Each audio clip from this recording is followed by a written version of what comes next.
This morning on a deadly train accident in South Carolina that left 2 people dead and more than 100 injured. I just read the wire now. Amtrak is blaming CSX for the incident.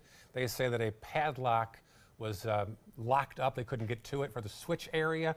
ABC's Serena Marshall has the latest on this investigation.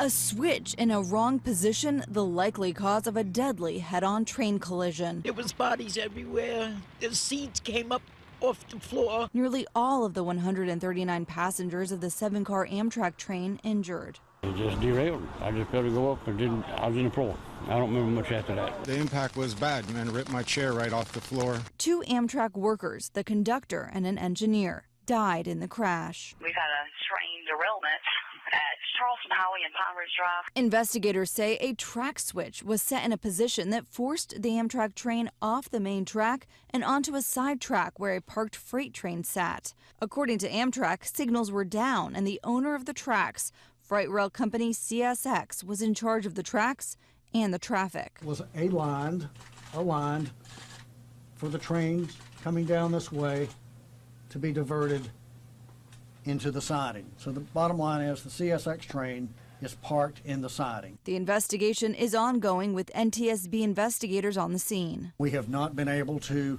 even find the event recorder at this time, the event data recorder for either train. So we do not know until we get the event recorders if the Amtrak train applied brakes. The freight company offered condolences to the families of those who were killed and said it is working with the investigative team.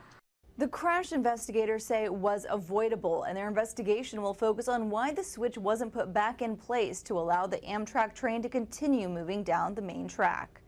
Serena Marshall, ABC News, Washington.